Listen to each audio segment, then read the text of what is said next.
Okay, thanks for the introduction. So I'm going to talk about the contributions from deCODE in image genetics. So I think Kauri probably talked about deCODE, but deCODE is located in the next building. The goal of deCODE is to understand and to analyze human genetics. I am the head of AI. I'm not going to talk much about AI today, but I'm going to talk about our imaging project, which actually relates to AI. And then I will also list a few of the contributions. I don't have much time, so I'm just going to mention some and focus on the last one, the genetic correlation of big brains with disease and traits. So we have an imaging project which I lead, and our goal is ambitious. We wanna create an atlas of human anatomy by using medical images, AI, and data such as genetics and proteomics. And we're going to use, specifically, we're going to use AI to generate image-derived phenotypes, and we're also going to use our extensive collection of big data, genotypic data, phenotypes, disease data, proteomics, and transcriptomics data to firstly, because the IDPs, the deep learning methods are kind of black box, so we can use this additional data to ground the IDPs biologically, and to understand the genetic architecture, and hopefully find potential drug targets. And we're also going to use those IDPs to as biomarkers that we can use as diagnostic tools and tools to stage and document the progression and regression of diseases. And one of the applications we are looking into is for clinical trials. Just to elaborate on what I mean by image-derived phenotypes. So basically, we're going to utilize machine learning, deep learning, to generate those phenotypes from raw medical images. And we already have few examples. We have been using abdominal MRI images to estimate liver fat, body MRI to estimate fat distribution, and then brain MRIs to estimate things like brain age, volumes of brain regions, and intracranial volume. And the nice thing about using AI and deep learning is that we can phenotype and subphenotype at large scale. So we can process a lot of images. I think this is kind of the most important part, because as I mentioned, the IDPs are created by using deep learning. They are black boxes, and we need to kind of understand what's going on biologically. And the kind of the strength of deCODE is that we have decades of experience, and we have a lot of data, because I will come to that, to kind of ground them biologically. And with my examples, I will show exactly what I mean. And here is a list of a sample of our current data. We have, I guess, the two first are the most relevant to this, Big Brain conference, the brain data and the kind of the eye images. These data come mostly from UK Biobank, but we also have our own, data that we have collected in Iceland. And all of those data, importantly, are deeply phenotyped. So we have phenotypes, proteomics, genotypic data, and all kinds of data to kind of support it and analyze it further. And for almost all our data, we have genotypes. Here you see a list of the data we have. We have 2.5 million genotyped individuals and about 700,000 whole genome sequenced individuals from 15 populations. And then, as you can see, some of the columns that we also have a lot of RNA and proteomics data. And I'm not listing all the kind of the phenotypic and disease and drug data we have. Now I will show you a few of our contributions. Maybe the thing we have worked most extensively in is the impact of rare variants on brain structure and function. I'm just going to mention that because I suspect that Kári Stefánsson talked a lot about that yesterday. This is a sample of some of the articles we have published. For example, we showed that loss of MAP1B function affects, cognition and structure. And we also looked into the effect of rare copy number variants on brain structure and function. The previous lecture talked about that. Then, there's, this is more kind of, we used kind of more AI in this. We used AI to estimate the brain age of an individual. So the idea here is to use deep learning to predict the age of an individual by using, structural MRI, and construct this measure, brain age, which is the predicted age minus chronological age. And the idea is that, if you have positive brain age, then, your brain looks older than it is, and vice versa. And we showed in this paper that, higher brain age associates with, worse performance on cognitive tests, and it associated with mental disorders. And we also did, genetic analysis. We, for example, found 2 sequence variants that associated with brain aging.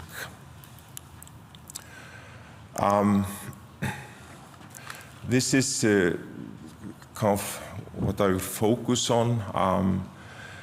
A paper looking into the genetic correlation of human ICV with diseases and traits.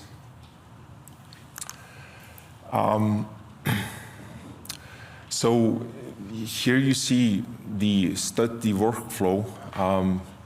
So we have about 79,000 subjects with ICV, and we augmented the data. Where we didn't have ICV, we used head circumference as a surrogate measure and combined this data. And these data come from 3 cohorts, which you see on the top. And kind of the rest of the workflow is, how we kind of integrate, all kinds of data to, understand, the kind of the genetic architecture of ICV. And the ultimate goal of this was to understand, the genetic relationship of ICV with, disease and traits. So here's one of those I saw in the previous lecture that, there was a lot of GWASs. So basically you're seeing, on the x-axis, the DNA sequence. On the y-axis is kind of the strength of the effect of the association between a sequence variant and ICV. And the horizontal line is the Bonferroni threshold. And in this study, we found 64 sequence variants that associate with ICV. And 30 of them are novel. And additionally, we used, other information from our data. We used information about whether the sequence variants are coding variations, and we used information whether they affect the transcript, the level of transcript, and the level of protein levels to uncover 12 genes that you see in the inset image that likely mediate the effect of those variants. And then we used another kind of data. We crossed the phenotypic data we have and looked at the genetic correlation of human ICV with about 1,500 GWASs from all kinds of phenotypes. And you see the phenotype category on the x-axis and the genetic correlation on the y-axis. And it paints a complex but interesting picture. You see association with bigger brains on education, IQ, and Parkinson's disease. And on the other side, we see association with smaller brains on ADHD. This is interesting. And we looked at this further by using a tool called Mendelian randomization. So here we are trying to understand the causal relationship between ICV, the exposure, and the outcome, a neurological trait. So the idea is that, just looking at the the straight correlation between those two, it could be just a confounder that affects it.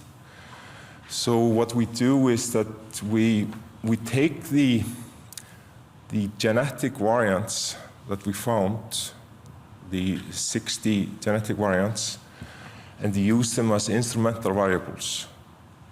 And then, you need to assume that, those instruments, they don't associate with the confounds, and they don't have a direct effect on the outcome, and they, obviously associate with the exposure. We selected them because of that. And if those assumptions hold, then we're able to estimate the link between ICV and the direct effect from ICV to neurological trait. Okay. And here you see the outcome. Not surprisingly, it supports what we saw in the the genetic correlation. But the most interesting is that bigger brain significantly associate with Parkinson, and smaller brains significantly associate with ADHD. And there are some other interesting significant results you see here. So, this is just like a close-up of the Mendelian randomization. This is like on the x-axis. I'm not sure if you see this properly, but on the x-axis you see the exposure, the ICV, and the y-axis, all the traits. And, this is just the same as the results on the previous slide. So, in summary, we found 64 sequence variants that associate with ICV, 30 novel, and the top 64 association explain 5% in ICV. We also computed polygenic risk scores. They explained around 8 or 9% of the variants. And then, based on omics analysis, we pinpointed 12 likely causal genes, and both phenotypic and genetic studies highlight that ICV has causal effect on ADHD and Parkinson. Causal, maybe likely causal, because it's somewhat hard to validate the assumption we make in the Mendelian randomization. So that's it. Any questions?